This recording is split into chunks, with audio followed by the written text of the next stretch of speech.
देखो area of bounded reason में area निकालना तो हम सीख चुके हैं, है ना।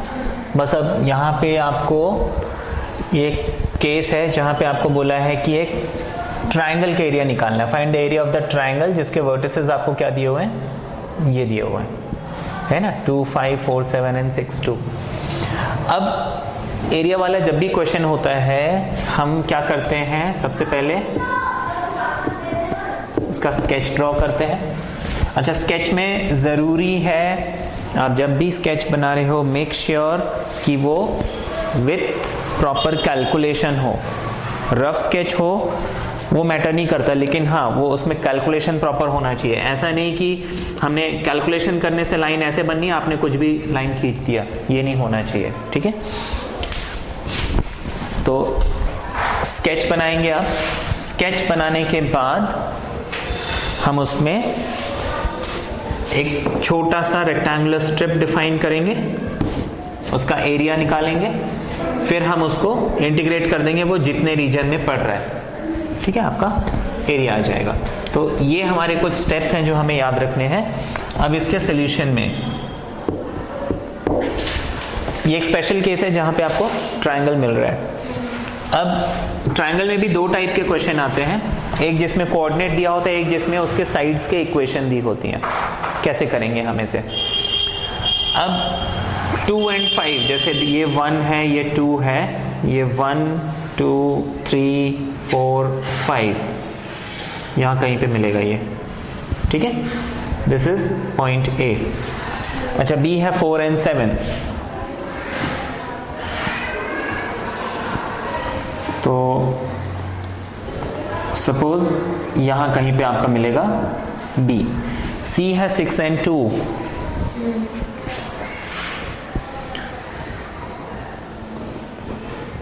ये 6 हो गया और ये 2 हो गया।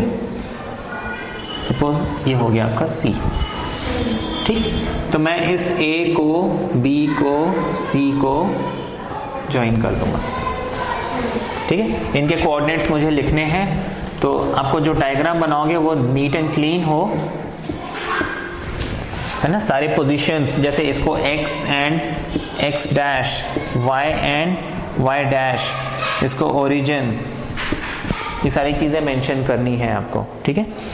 अच्छा, b हमारे पास कितना है 4,7, c है आपके पास 6,2। मुझे इसका एरिया निकालना है। एरिया निकालने के लिए हम क्या करेंगे, यहाँ से एक परपेंडिकुलर लाइन अगर हम ड्रॉप करते हैं और यहाँ से परपेंडिकुलर लाइन अगर हम ड्रॉप करते हैं,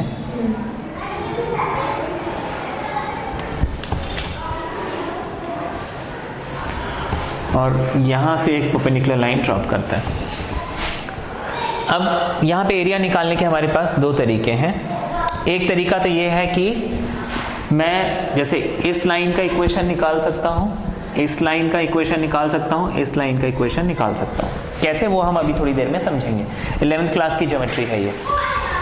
एक तरीका है कि मैं यहाँ पे एक स्ट्रिप डिफाइन करूँ और उसको इन दो लाइंस के बीच में इंटीग्रेट कर दूँ, वो इतने पोर्शन का एरिया आ जाएगा। और यहाँ पे एक स्ट्रिप डिफाइन करूँ और उसको यहाँ से लेके यहाँ तक इंटीग्रेट कर दूँ, वो इस ट्राइंगल का एरिया आ जाएगा। Suppose this point is D, तो A B D and B C D, ये दो ट्राइंगल्स का एरिया निकाल के ऐड कर दो, मेरा एरिया आ जाएगा। या फिर मैं ये पॉइंट डिफाइन कर दूँ एम एन पी, और मैं क्या करूंगा ए बी एन एम, इसका एरिया निकाल लूंगा इस लाइन को इंटीग्रेट करके। बी सी एन पी, इसका एरिया निकाल लूंगा बी सी को इंटीग्रेट करके। और एम ए सी पी, इसका एरिया निकाल लूंगा ए सी को इंटीग्रेट करके। इन दोनों एरियाज को प्लस करके इसको माइनस कर दूं, किसी भी तरीके से मैं कर सकता हूं, ठीक है। अच्छा, अब हम फर्स्ट मेथड से करते हैं। सबसे पहले मुझे ए बी, ए सी और बी सी इनके इक्वेशन चाहिए। तो हमें मालूम होना चाहिए कि इक्वेशन ऑफ स्ट्रेट लाइन, ठीक है।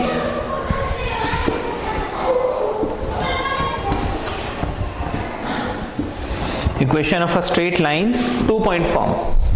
x2 minus y2। 2 point form होता है y minus y1 equals to y2 minus y1, x2 minus x1। ठीक है, ये होता है equation of a straight line. तो हम यहां पे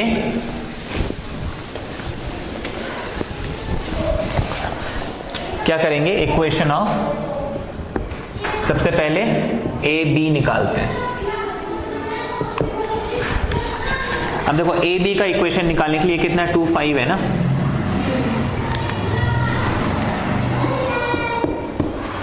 अच्छा इसको मैं x1 y1 ले लेता हूं, इसको x2 y2 ले लेता हूं, है ना। ये आप पेंसिल से कर सकते हैं ताकि बाद में आप रब कर सकें। तो आप लिखोगे y minus y1 which is 5 equals to y2 minus y1 यानी 7 माइनस 5, x2 माइनस x1 यानी 4 माइनस 2, x माइनस x1 यानी कि माइनस 2।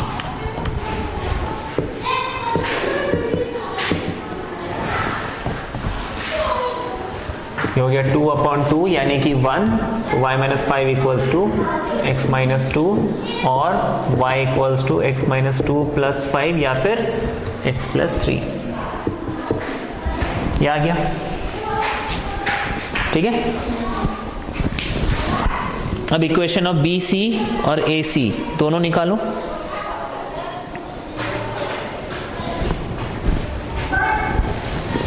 ठीक है, बी सी और ए सी मेरे को निकाल के बताओ कितना आ रहा है आगे। ये हमने ए बी निकाला है, बी सी देखते हैं।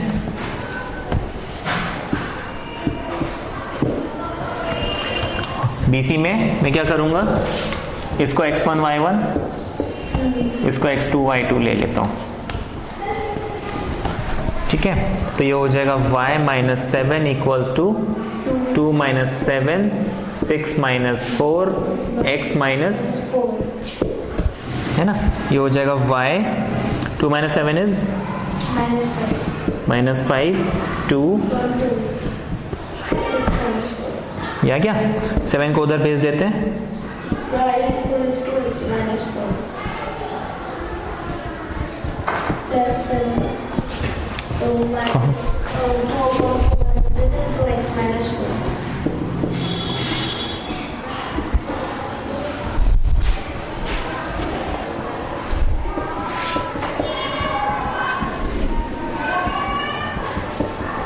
ये मिल गया, यही मिल रहा है। ये आपका इक्वेशन ऑफ बी सी मिल गया। इक्वेशन ऑफ ए बी है y equals to x plus 3, equation of B C है, अब इक्वेशन ऑफ ए सी निकाल लेते हैं।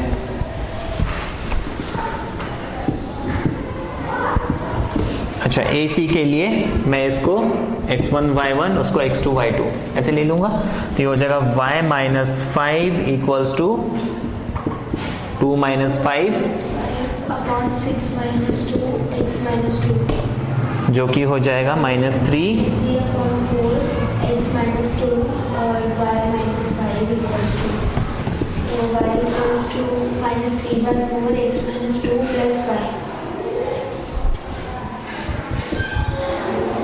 माइनस 2।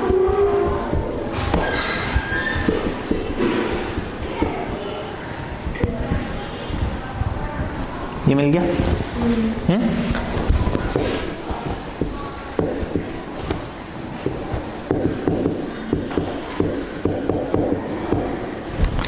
अच्छा, इन इक्वेशंस को हम उनके स्टैंडर्ड फॉर्म में इसलिए कन्वर्ट नहीं कर रहे हैं क्योंकि आपको इसी फॉर्म में आगे यूज करना है। अच्छा, अब ये A था हमारा, ये B था, ये C था और इस पॉइंट को हमने D मान लिया था। आप लिखोगे एरिया ट्रायंगल ABD, ये मुझे निकालना है।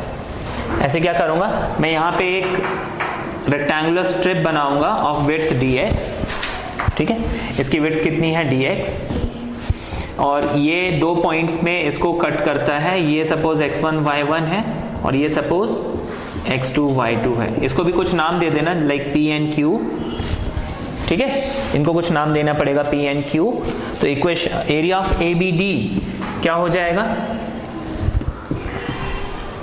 एरिया ऑफ रेक्टेंगुलर स्ट्रिप, यहां पे ये जो रेक्टेंगुलर स्ट्रिप है इसका एरिया हो जाएगा, देखो y1 minus y2 into dx। ये समझ में आया? हमें सिर्फ इतने पोर्शन का, ये जो स्ट्रिप हमने बनाया उसका एरिया चाहिए, तो ये हो गया y1 minus y2 into dx। अच्छा, y1 किसके ऊपर है, AB के ऊपर है ना, और y2 किसके ऊपर है, AC के ऊपर। तो AB और AC मुझे ये इक्वेशन यूज करना है। इतना समझ में आ गया? एरिया ऑफ रेक्टेंगुलर स्ट्रिप ये है, therefore area of triangle ABD will become integrate y1 minus y2 dx। अब यहां पे मेरे पास ऑपरेटर क्या है, dx, तो मुझे सिर्फ x की वैल्यू देखनी है। यहां पे x की वैल्यू कितनी है, 2, और जब मैं आगे बढ़ूंगा यहां पे x की वैल्यू कितनी है, 4। ये समझ में आ गया? अगर यहां dy होता तो मैं y की वैल्यू देखता। अच्छा, y1 किस पे था, AB पे, तो मैं y1 को किससे रिप्लेस करूंगा, AB के इक्वेशन से, यानी x प्लस 3 माइनस y2 था। अच्छा, y2 किसके ऊपर है, AC के ऊपर। AC का इक्वेशन क्या है, -3/4x प्लस 13/2। इस पूरे को मुझे इंटीग्रेट करना है। अब ये इंटीग्रेट करना कोई मुश्किल काम तो है नहीं, क्योंकि लीनियर इक्वेशन है, ठीक है। अच्छा, इससे मुझे क्या होगा, इतने पोर्शन का एरिया मिल जाएगा। ये समझ में आ गया? इसको रब कर दें। इसके बाद मुझे एरिया ऑफ ट्रायंगल BCD निकालना है।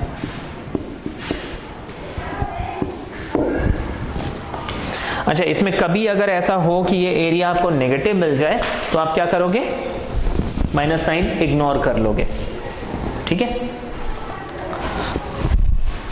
सर, एक ही स्ट्रिप पे आपने x1 y1 ऊपर ले लिया और x2 y2 नीचे ले लिया, तो नीचे तो dx लेते हैं ना। dx तो इसकी विड्थ हो गई ना, ये एक्चुअली नीचे x2 y1 ही लिखना चाहिए, क्योंकि सॉरी x1 y1 और ये x1 y2 होना चाहिए, क्योंकि दोनों में x तो सेम होगा। अगर यहां से आप लाइन ड्रॉप करोगे दोनों का x सेम होगा, सिर्फ y चेंज होगा। तो x1 y1 and x1 y2 ऐसे लिखना है, ठीक है। अच्छा, यहां पे मैंने ये स्ट्रिप बनाया है, इसका भी विड्थ मैंने dx माना। सपोज दिस इज p, हम p और q ले चुके हैं, तो ये हो जाएगा m x3 y3 एंड यहां पे हम लिख लेंगे n x3 y4, ठीक है ना। x वाली वैल्यूज अगर क्या करनी है, आपको सेम रखनी है।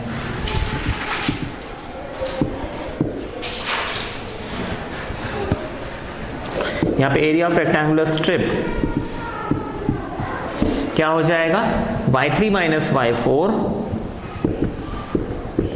Into dx। मुझे अगर पूरा BCD, इस पूरे ट्रायंगल का एरिया चाहिए, तो मैं इंटीग्रेट करूंगा 6 से 4 तक, और क्योंकि यहां पे ऑपरेटर dx है, मैं 4 ये लिमिट मिल गई और 6 ये लिमिट मिल गई, तो मैं इसको 4 से लेके 6 तक इंटीग्रेट कर दूंगा। y3 किसके ऊपर है, BC के ऊपर, तो मैं BC का इक्वेशन लिख लूंगा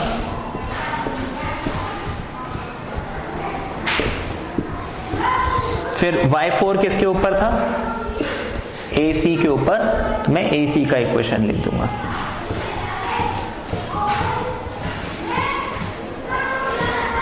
इसको फिर मैं सॉल्व कर लूंगा। इसकी वैल्यू मिलेगी, इसकी वैल्यू मिलेगी, मैं दोनों को जब ऐड करूंगा मुझे एरिया ऑफ ट्राइंगल मिल जाएगा। ये समझ में आ गया? हाँ। अच्छा, एक एग्जांपल और लेना है इसमें। ये क्वेश्चन है compute the area bounded by the lines 2x plus y equals to 4, 3x minus 2y equals to 6 and x minus 3y plus 5 equals to 0। ये भी ट्राइंगल का क्वेश्चन है ना, लेकिन यहाँ पे आपको इक्वेशन पहले से दिया हुआ है ना, इक्वेशन आपको पहले से दिया हुआ है। तो ऐसे सिचुएशन में हम क्या करेंगे, इन दोनों का पॉइंट ऑफ इंटरसेक्शन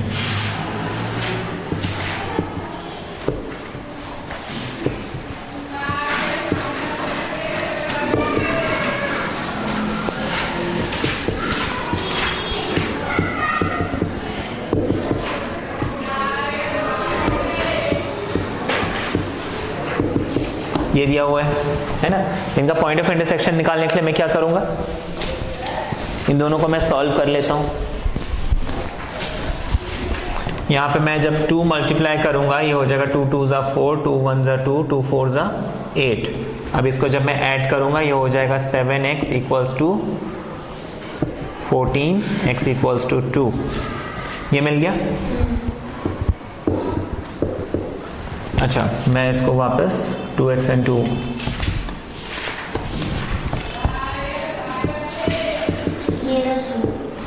ये आ गया है ना। अब इस x की वैल्यू यहां पुट करेंगे, ये हो जाएगा 4, तो y आपको मिल जाएगा 0। तो क्या मिल गया आपको पॉइंट ऑफ इंटरसेक्शन 2 and 0। ठीक है, इसी तरीके से मैं पॉइंट ऑफ इंटरसेक्शन ऑफ बाकी दो लाइंस निकालूंगा, ये दोनों, यानी 3x minus 2y is equal to 6, और ये हो जाएगा x minus 3y equals to -5। क्या मिल जाएगा आपको? सॉल्व किया आपने, कितना आ रहा है?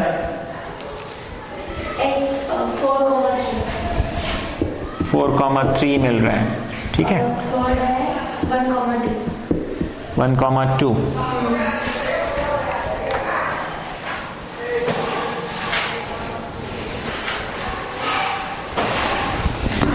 ये आपको पॉइंट ऑफ इंटरसेक्शन मिल गए। अब आप क्या करेंगे, इसका एक रफ स्केच बनाएंगे। दिस इज 1, दिस इज 2, 3, 4,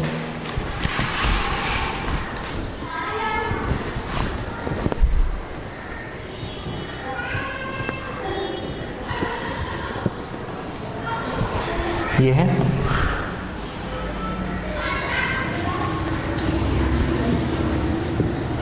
अच्छा, सबसे पहले मैं इस 2,0 को प्लॉट करता हूं, ये मिल जाएगा। फिर 4,3 को मुझे प्लॉट करना है, 4 और 3 यहां कहीं पे मिलेगा आपको 4,3। फिर 1,2, 1 के साथ 2 यहां कहीं पे मिलेगा। इन तीनों को मैंने ज्वाइन कर दिया, ये मेरा ट्राइंगल बन गया। ठीक, इनको मैं नाम दे दूंगा 2,0 is this point, 4,3 is this point and 1,2 is this point. अच्छा, अब मुझे इनके इक्वेशंस, कौन सा इक्वेशन कौन सा है ये मुझे मालूम होना चाहिए। 1,2 और 2,0 बताओ कौन कौन से इक्वेशन के लिए है ये? अच्छा, 2,0 में हमने कौन से दो इक्वेशन सॉल्व किए थे? 2,0 में देखो, एक तो 2x plus y equals to 4। देखो इधर देखो, हमने 2,0 में कौन सा इक्वेशन सॉल्व किया था? एक तो 2x plus y equals to 4 और दूसरा x minus 3y plus 5। और दूसरा 2,0 के लिए हमने 3x minus 2y equals to 6 ये सॉल्व किया था। किया था। अच्छा, 2,0 में मेरे पास 2x plus y और 3x minus 2y ये है। मतलब ये वाली या ये वाली दोनों में से कोई एक लाइन 2x plus y होगी। ठीक है। अच्छा, अब 4,3 कौन कौन सी दो इक्वेशंस में आपको मिली थी? 4,3 3x minus 6/2 है 3x minus 6/2। वो मैं y की इक्वेशन बता रही ये 3x minus 2y upon 6 और x minus 3y plus 5 equals to 0. अच्छा 4, 3 मुझे ये दो इक्वेशन में मिला था। अब देखने वाली बात ये है कि इन दोनों में कॉमन देखो क्या है, ये कॉमन है। Second equation. अच्छा 3x plus 2y, पॉइंट क्या है 2 0 and 4 3। अच्छा 2 0 4 3, दोनों में कॉमन इक्वेशन क्या है 3x plus 2y equals to 6. ये समझ में आ गया। अच्छा अगर ये 3x plus 2y equals to 6 है तो 2, 0 पे दूसरी लाइन कौन सी है 2x plus y equals to 4, ये क्या होना चाहिए। और ये तीसरी इक्वेशन क्या हो जाएगी x minus 3y plus 5 equals to 0. ये आपको 3 इक्वेशन मिल गए, समझ में आ गया। इसको अगर मैं a b c ले लेता हूं, अब मुझे क्या करना है, यहां से एक लाइन ऐसे कट करना है, इसको d नाम देना है। प्रीवियस क्वेश्चन जैसे किया था, यहां पे एक रेक्टेंगुलर स्ट्रिप काटूंगा, उसका एरिया निकालूंगा y1 माइनस y2। y1 में मैं ऊपर वाला इक्वेशन, y2 में नीचे वाला इक्वेशन, ठीक है। लेकिन इसमें ध्यान रखना, इस इक्वेशन को आप सबसे पहले ऐसे लिखने के बाद